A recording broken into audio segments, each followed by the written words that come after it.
Merci. La parole est au groupe socialiste, citoyens, citoyennes, Villeurbanaises, Villeurbanais, Madame Agnès Touvenot. Merci, Monsieur le maire. J'interviendrai sur le pacte de cohérence métropolitain.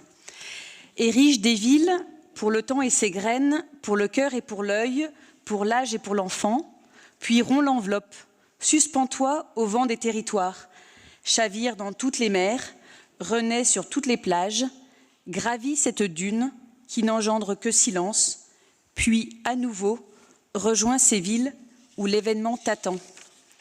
C'est en ouvrant avec ces vers d'André Chédid que le groupe socialiste et citoyen villeurbanais souhaite illustrer sa vision de la métropole à l'occasion de cette délibération autour du pacte métropolitain.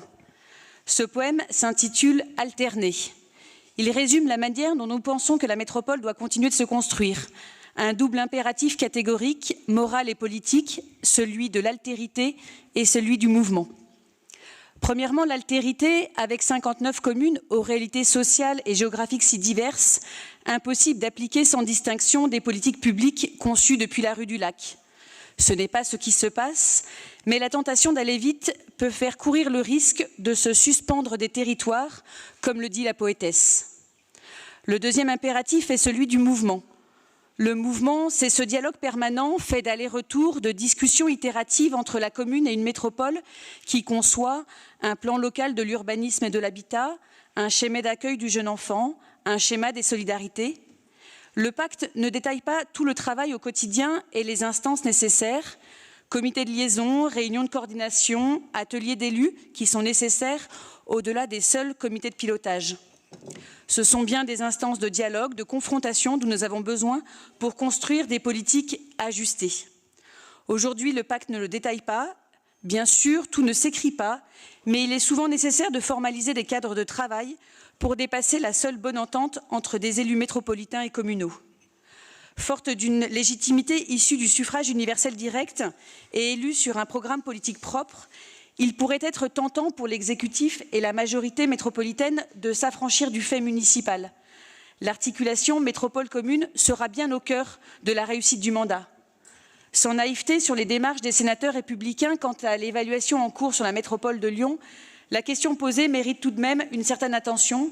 Comment la légitimité municipale peut-elle s'exercer au sein de celle métropolitaine ? Je peux me féliciter du travail nourri avec les vice-présidents de la métropole en charge de l'urbanisme, des mobilités, de l'habitat, de l'économie, des déchets. Je salue ici Béatrice Vessillier avec laquelle les contacts sont quasi quotidiens pour ajuster au mieux les décisions de la métropole qui s'appliqueront à Villeurbanne. C'est aussi l'exemple de la convention qualité-propreté portée par ma collègue Laura Gandolfi. Renouveler régulièrement cette convention permet de formaliser des échanges de prestations entre la métropole et la ville et travailler sur nos points noirs, sur la question des encombrants, sur le vidage, sur le fait de vider les corbeilles plus régulièrement.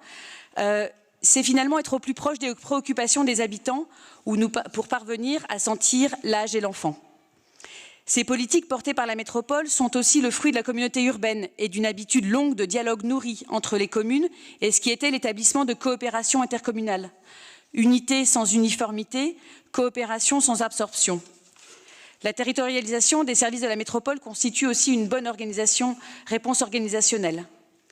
Mais ce pacte conserve finalement aussi un petit goût d'inachevé, vraisemblablement dû au jeune âge de la collectivité en plein exercice qu'est la métropole. En effet, le pacte métropolitain vient flécher seulement une partie très réduite des crédits d'investissement, soit 202 millions d'euros sur un budget de plus de 3 milliards d'euros. Et puis, les enveloppes territorialisées, nous en avons parlé, 8,7 millions d'euros sur les 82 millions d'euros des enveloppes globales.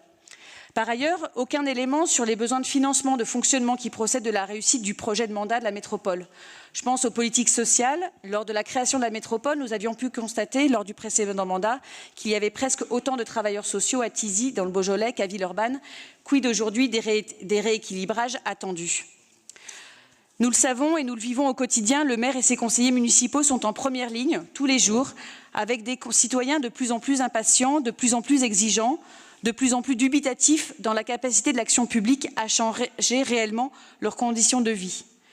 Nous n'avons pas d'autre choix de construire une métropole des villes, une métropole des territoires au service de la justice sociale, écologique, une métropole plus démocratique et plus solidaire et qui sache aussi, au-delà des grands schémas, se saisir de l'inattendu. Pour ceux qui siègent à la métropole et qui y siégeront demain, je nous invite à garder en mémoire les mots d'André Chédid, « Rejoins ces villes où l'événement t'attend ».